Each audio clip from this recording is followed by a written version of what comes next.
We live in this bitch. Y'all already know. Alright. So, let me get scooted over here. Alright, so. What's happening? Far most. Yeah, man. What's happening? Let's get the mic ready. Alright, we good. We live and direct. We live. Alright, so I'm Straight Drop J. This studio talk. My motherfucking brother right here. Merk Johnson in his building. Mixing and mastering. CEO of Cube 6. Partner of DSP Studios. You already know me, Straight Drop J. CEO of DNA Labs. Partner of DSP Studios. I'm a sound designer, mixer, engineer. My dog, introduce yourself. What you do, dog? You already know what I do. A lot of mixing, a lot of mastering. We do some sound design. Work on rack extensions with my brother Jay.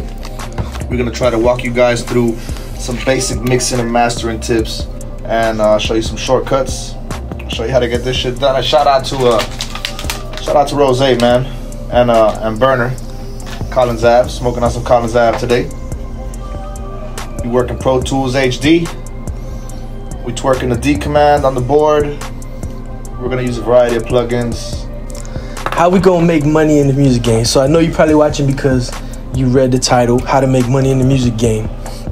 So how do you make money? What's some tips for, say, a young engineer that he's trying to get in the game, but he ain't making money yet. He still gotta work a 9 to 5, but he wants to get money in this game. What tips would you do? What would you tell him to do first jumping in this game? I would recommend the right equipment, you know? I would recommend the right equipment and the right set of plugins. Everything else is gonna come natural. The majority of things do the same. Once you learn the basics, you're gonna kind of flow through it. And once you got that down pat, it's really just advertisement, man. Reaching out to people, letting them know you have a quality service, providing a quality service, and word of mouth is gonna do a lot for you. Okay, so equipment-wise, say you just opened the studio, you're trying to make money in this game. What equipment would you go for? I mean, me personally, I go for a preamp. What equipment would you go for? It depends on the budget, you know. It depends on their budget. So if you're starting off small, budget-wise, starting off small, say like under 1,000 preamp-wise, what would you go for? Under 1,000 preamp, I would definitely recommend trying a Lunchbox series, maybe something 500 series SSL. SSL has a great 500 series preamp. Oh, the 6, yeah. That's just gonna be fire. Exactly. We're gonna do a segment on that soon. We actually just ordered a 6. We still gotta get the Lunchbox. What? Show them what it's looking like. Pre-setting that thing into the Lunchbox. We actually just ordered the 6. We wanted to switch it up. We've tried UA products. We've tried excuse me, Avalon. We've tried Avalon, LA610. We've tried a handful of preamps. We've been played with the Manleys and Manleys are cool. Manleys are definitely cool. This is basically your SSL 500 series 6-channel. So you see it's small. Give him a little close up. That shit's hard, dog. It's a circuitry. Oh hell yeah. Got your preamp section. Got your high pass filter, 48 volt. You got some gain over here. You got some compression. We'll do it. EQing. Small, but it's perfect. It's all you need. It goes into a 500 series Lunchbox. Depending on the size, you'll be able to add different things to that Lunchbox within your budget and get the most for your sound. So that one's like about under 500. It's like $4.99 or $3.99, something like that. Something in that area. And then you need a Lunchbox, which is about maybe like anywhere from like $300 to like $800. But you can get a small one and bomb and still be under 1,000. You're starting small, man. So, but that motherfucker got the super analog circuitry from the big boards. Comes with a compressor, EQ. So yeah, it's gonna sound amazing. We'll do an actual a little segment, It's gonna give you everything you really need to get the job done, preamp wise, within that budget. You know, interface, you could start small. M-Box, man, that M-Box Pro, the old M-Box Pro, believe it or not, fire. to kick-ass interface, man, believe it or not. Hell yeah, inbox. So you're ready to move up. What else? I would say inbox. If it's anything else, it doesn't come close. A little step up, Focusrite. We fuck with the Focusrite. Focusrite is dope. Scarlett. I don't know if you can see it, but that motherfucker's dope. It's under 1,000. Yeah. 1820. 18i20. So you got like, it's got like 8 inputs. I think it's 8 stereo inputs and outputs. Yeah, it's fire. All right, so bomb. That's what you would do for jumping into the game with a preamp. What about like mixing? Like, would you jump in straight into like a mixing board, or would you just go all in the box? You really don't need it. It just helps you out with like being faster. This is a big ass mouse, bro. A big mouse, for real. It's just a big mouse. Don't worry about this until you really need it. It's gonna help you work faster, but if you're just starting, you don't need it. You don't need it. So all right, so you need a computer, a nice preamp because you're gonna want them vocals to sound good, and then you're live, man. And you can start bringing in customers and everything. Maybe try to soundproof your booth, and everything else will come within time. But what's a tip for, say, like making it sound clean? Like just straight up, just jumping into the game. You recorded dry. It's on top of a YouTube beat. And now he's like, all right, I want to see your mixing and mastering skills. So what would you tell a young engineer / producer, recording, mixing, and mastering engineer, what to do? What plugins would you drop on it? What EQs? Sidechain ASAP. Sidechain ASAP. Okay. I'm gonna run you guys through some cool shit. All right, so sidechaining. A lot of times people don't understand what sidechaining is. What sidechaining is it's basically picking a frequency and pulling down and compressing just that frequency according to your input, your sidechain input. A great plugin was the C6 sidechain compressor, multi-band compressor. Yeah, C6 is dope. I use the C6 a lot. All right, I'm gonna go ahead and just upload a basic beat, man. We do not own the rights to this beat. Shout out to the producer. Shout out to the producer. If that shit's here, that shit's hot. Yeah, you probably had her on YouTube. And one of the artists liked it. Actually, this is it's somebody you know. This is a producer that works with one of the artists here. Oh, okay. Well, shout out to him. Shout out to Young Kyle, man. Having some fire ass production and fire ass lyrics. Keep an eye out for him. That boy coming. Oh yeah, Young Kyle. He about to blow, boy. Straight out of Florida, man. Yeah. Young Kyle. That's that fire. Fuck with Young Kyle shit. Young Kyle go hard. All right, so let's C6 sidechain. You know, you open up your basic 2-track. As you can see, that's a 2-track that I just uploaded. Whether it be from YouTube or BeatStars or wherever it is, you're gonna get your beat at. This is what you're gonna do. You're gonna get your beat. You're gonna upload it onto the Pro Tools session. You're gonna go into your plugin folder, and you're gonna go to Dynamics. Dynamics gonna take you to C6 sidechain. That's on the Waves plugins. That's what it looks like.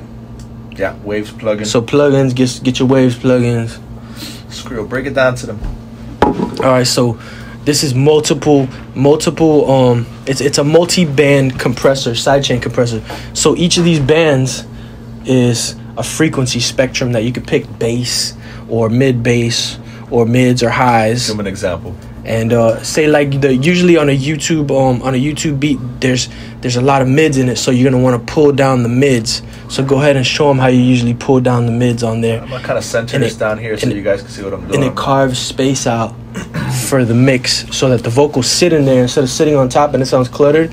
It sucks it down and it compresses just that frequency, and that's what gives it a nice, good open space for the vocal.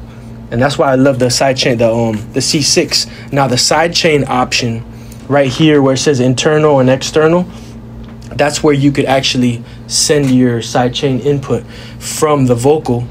So whenever the vocal is coming on, it'll push down just those frequencies. And that's right there. You see where external and internal is?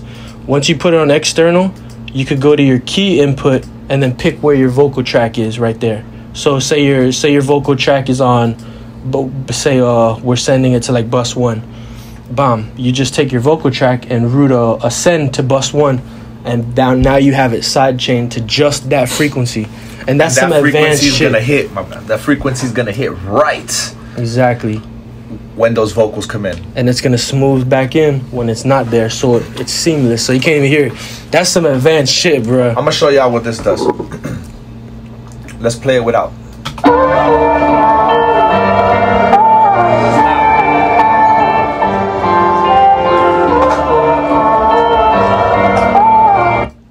So, first thing you notice, we have overwhelming low mids. The high mids are a little bit piercing. We have some lows inside of the vocal sample, in the and inside of the beat. There's a couple things that need adjustment here. That's the first things that I notice off the first couple seconds that I started with. So, first thing I always do is set the tempo on the beat. If you don't have the tempo on the beat, which I do right now on the top, I'm just gonna go ahead and put that in right now. I'm gonna go ahead and enter it. It's 145. If you don't have the tempo to the beat, you can always just click on the tempo plus sign here and press the T BPM with the beat. Press the T button on your keyboard. Press the letter T tab on your keyboard and tap to the beat. And it's gonna tell you and the it'll tempo give you the to tempo. The That's a super tip. I just learned that, by the way. It's courtesy of a doll right here. All right, so let's give it a listen. I'm gonna turn the beat back on. I'm gonna start to remove the mids.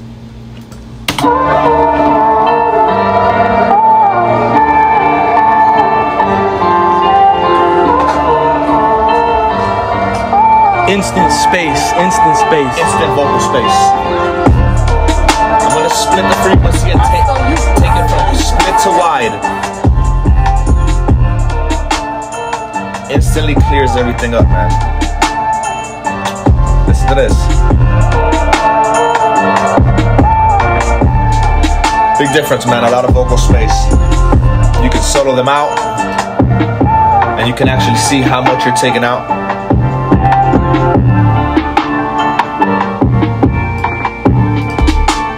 Dope, man. That's super dope. That's gonna help you open a lot of space in your vocals. It's gonna give you instant clarity. You haven't even touched your mix yet. Keep that in mind, man. The C6 goes a long way. Shout out to Waves C6. They doing their thing. Once you get that figured out, you're gonna kind of want to look for these peak areas. We're peaking over here, so I usually bring the beat down -4. Then I come over here to the plugin and I bring it down -1, -2. Majority of the time I have the beat linked over to a bus track, where then I bring that gain up after I've controlled everything that needs to be controlled, so I get a smoother sound, a cleaner sound. Now I'm ready to record vocals.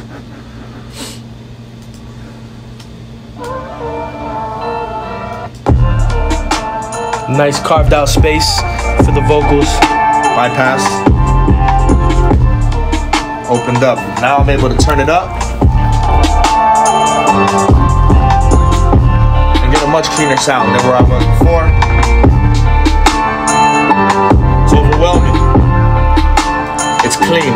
This is what you want to look for when you start your mix or when you start recording your vocals. Either way, it's going to help you a lot.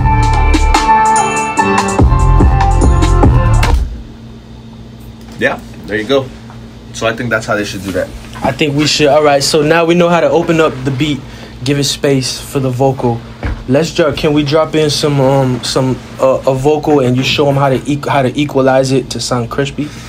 Do we have like a vocal we could just jump in and just EQ that was dry? I actually have something better than that. I have the same song recorded with vocals on it. Nice, nice. You can show them how you EQ'd it and how you brought it from flat. What's it called? It's called. We're gonna go over here.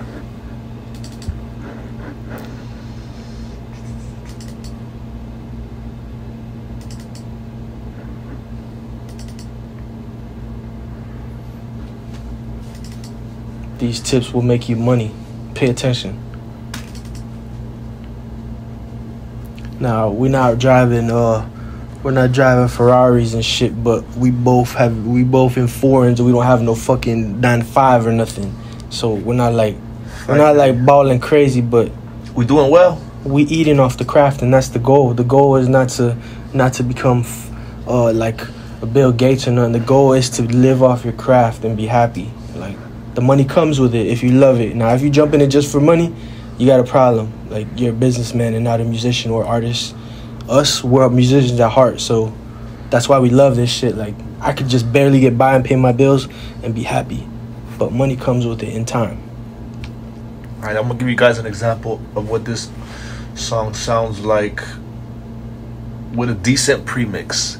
You see, I got some plugins open, and we'll drop this on. You're probably hearing it through our phone mics, but we'll put it on so you can hear it clean. I put it on the actual WAV file when we edit this. Absolutely. Let me move this forward.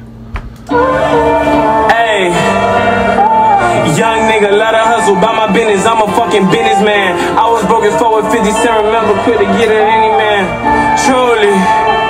Hey, young nigga, let her hustle by my business. I'm a fucking businessman. I was broke as fuck with 50 cent and we were quick to get at any man. Me and bro was sharing 50 cent. They say it's up, we get at many man. Whole lot of blicks with us, sticks with us like the fucking Taliban. Whole lot of clicks with the switch on them just like the Taliban. Bitch made when you piss, do you stand?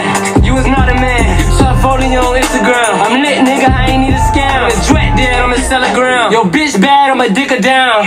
I'm gang, nigga. Yeah, that shit's hard. Hell yeah, that shit sounds clean. Alright, so you see it's kind of sitting in the beat, man. Overall, you can hear the vocals and you can hear them clean. Knew that I'd be a lit nigga, I was a go-getter. Half of the weed in the Glock in it. Louis Knapsack got walk in it. As I pop, I pour walk in it. Clock got 31 shots in it. Try to stay away from the Zans. Ayy, couldn't enter my door, I get right into it, overdo it and fuck up my plans. Ayy, he went up off of PPP. He ain't doing no scams, babe. Yeah, you know we still trapping out the P. I mean, where these grams, babe. Clarity, man, clarity. Shout out to Lil D, Bart Pilsen. Bart Pilsen, he's hard too. Boy, that's yeah, that shit hard. Yeah, Bart Pilsen's hard as fuck too. That's a great artist too, man. Him and Young Kyle got a lot of shit together. They're gonna be flooding the airwaves soon. But all right, so show him the EQ. Show him a little preview on how you made the vocals clean, because I know that's got some effects on it. This EQ is gonna look a little. You know so look a little intense. Look a little intense, but I'm gonna walk you through it. Fab Filter Pro Q2. Shout out to Fab Filter. Them niggas are fire. Them boys fire with plugins. Fire. Fab Filter made me switch over from the waves. The AQ37 7. Yeah, over to them. Anyways, this shit is amazing. There's a lot for your vocals. Let me show you something. I'm gonna show you what the vocals sounded dry. Well, let's do something different. No solo it. Yeah. Or just mute the beat. You could just mute the beat. I'm going to.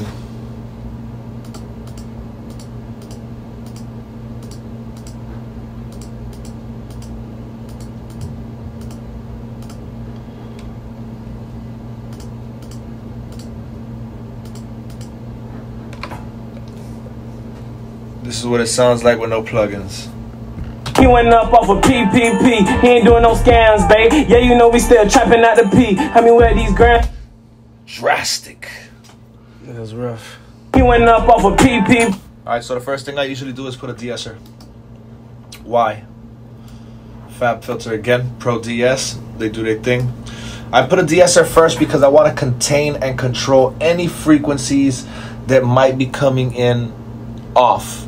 Once I contain what's already there and bring it to a natural state, or a state that's smooth enough to work with, I can start to build from that point.